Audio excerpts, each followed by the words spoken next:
Christmas special super tasty spongy eggless cake বানানোর সহজ পদ্ধতি আপনাদের সঙ্গে আজকে শেয়ার করব। ঘরে থাকা উপকরণ দিয়েই খুব সহজেই আপনারাও বাড়িতে তৈরি করে নিতে পারেন এইভাবে super tasty spongy eggless cake. ডিম ছাড়াই সম্পূর্ণ নিরামিষ কেক আজকে আপনাদেরকে বানিয়ে দেখাবো। এই কেক খুব সহজেই তৈরি হয়ে যায়, কিছু টিপস ফলো করলেই আপনারাও খুব সহজেই তৈরি করে নিতে পারেন এই সুপার টেস্টি স্পঞ্জি কেক। নমস্কার বন্ধুরা, আমার চ্যানেলে আপনাদের সবাইকে স্বাগত জানিয়ে শুরু করব আজকের ভিডিও। প্রথমে একটি পাত্রে নিয়ে নিচ্ছি কিছু টুটি ফুটি আর কিছু ড্রাই ফ্রুটে নিয়েছি আমি কাজুকে ছোট ছোট করে ভেঙে দিয়েছি, আর নিয়েছি কিশমিশ আর হাফ চামচ ময়দা দিয়ে মাখিয়ে রেখে দেব। এরপর ক্যারামেল বানানোর জন্য গ্যাসে একটি প্যানে নিয়ে নিচ্ছি চিনি। 1.5 কাপ চিনিতে 1 চামচ জল দিয়ে একে ফুটিয়ে নিতে হবে। মিডিয়াম ফ্লেমে ফুটিয়ে একে ক্যারামেল বানিয়ে নিতে হবে। এরপর কিছুটা জল দিয়ে একে আরও ফুটিয়ে নিতে হবে।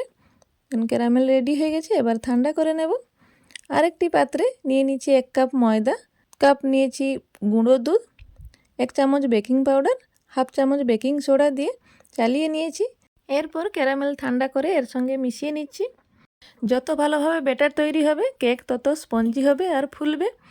এরপর এতে দিয়ে দিচ্ছি হাফ কাপ তেল দিয়ে আবারও এর একই সঙ্গে মিশিয়ে নিচ্ছি। এবার এতে 2 চামচ জল দিয়ে আবারও ভালো করে মিশিয়ে নিচ্ছি। খুব বেশি পাতলা বা খুব বেশি ঘন ব্যাটার তৈরি হবে না, এখন একটি মিডিয়াম ব্যাটার তৈরি করে নিতে হবে। এই যে ব্যাটার রেডি হয়ে গেছে। এইভাবেই কেকের ব্যাটার তৈরি করতে হবে, দিলে কেক হবে স্পঞ্জি আর ফাটবেও না। এবার এতে দিয়ে দিচ্ছি আগে থেকে মাখানো টুটি ফুটি আর ড্রাই ফ্রুট দিয়ে ব্যাটারের সঙ্গে মিশিয়ে নিচ্ছি। এরপরে এতে দিয়ে দিচ্ছি 1 চামচ পরিমাণ ভ্যানিলা এসেন্স দিয়ে আবারও একে মিশিয়ে নিচ্ছি। কেকের জন্য খুব ভালোভাবেই ব্যাটার তৈরি হয়ে গেছে, এবার একে রেখে দিচ্ছি।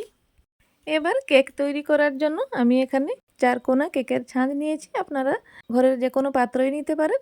এবার এতে তেল ব্রাশ করে দিচ্ছি যাতে কেক তোলার সময় খুব সহজেই কেক বেরিয়ে আসে।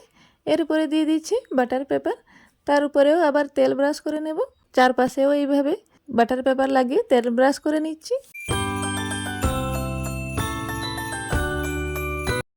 তেল ব্রাশ করা হয়ে গেছে, এবার এতে কেকের ব্যাটার ঢেলে দিচ্ছি, দিয়ে খুব ভালো করে সেট করে নিতে হবে।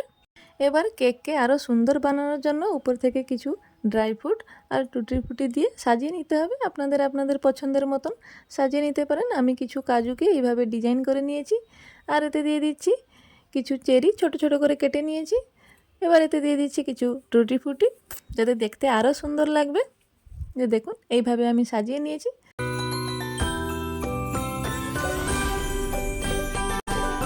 খুব ভালোভাবে সাজানো হয়ে গেছে। এবার একটি কড়াইতে স্ট্যান্ড লাগিয়ে একে ঢাকা দিয়ে 5 মিনিটের মতন হাই ফ্লেমে একে গরম করে নিতে হবে। দেখুন গরম হয়ে গেছে। এবার কেকের প্যান বসিয়ে মিডিয়াম ফ্লেমে একে 40 থেকে 45 মিনিট মতন সময় দিয়ে ঢাকা দিয়ে রাখতে হবে। 45 মিনিট পর ঢাকা খুলে আপনাদের দেখাচ্ছি কত দারুণ দেখতে হয়েছে। দেখুন কত ভালোভাবে ফুলে গেছে, পুরো প্যান ভর্তি হয়ে গেছে। আমার বানানো প্রথম কেক আপনাদের কেমন লাগলো কমেন্টে অবশ্যই জানাবেন। বাড়িতে থাকা উপকরণ দিয়েই খুব ভালোভাবে কেক রেডি হয়ে গেল। আপনারাও এইভাবে ট্রাই করতে পারেন, আশা করি ভালো লাগবে। এবার কেক ভিতর থেকে রেডি হয়েছে নাকি একটু চেক করে নিচ্ছি। দেখুন খুব ভালোভাবে ভিতর থেকেও কেক তৈরি হয়ে গেছে। এবার একে একটি প্লেটে বের করে আপনাদের দেখাচ্ছি কত ভালোভাবেই কেক তৈরি হয়েছে। দেখুন খুব সহজেই বাটার পেপার তুলে যাচ্ছে, কেক একটুও ফাটেনি বা একটুও ভেঙে যায়নি। দেখুন পারফেক্টভাবে কেক রেডি হয়ে গেছে। কেটে আপনাদের দেখাচ্ছি দেখুন কতটা স্পঞ্জি হয়েছে, খুব সহজেই কেটে যাচ্ছে। এই ক্রিসমাসে বাইরে থেকে কেক না এনে এই সহজ পদ্ধতিতে আপনারাও বাড়িতে তৈরি করে নিতে পারবেন এই সুপার টেস্টি স্পঞ্জি কেক। কোনো রকম ঝামেলা ছাড়াই খুব সহজেই তৈরি হয়ে যাবে এই স্পঞ্জি টেস্টি জালিদার কেক। এইভাবে কেক বানিয়ে আপনিও সবার মন জয় করে নিতে পারেন। এইভাবে নতুন নতুন রেসিপি দেখার জন্য আমার চ্যানেলটিকে লাইক এবং সাবস্ক্রাইব করবেন, আর পাশে থাকা বেল আইকনটিকে ক্লিক করবেন। দেখা আছে পরের ভিডিওতে, ততক্ষণ আপনারা সুস্থ ভালো থাকবেন। জয় জগন্নাথ।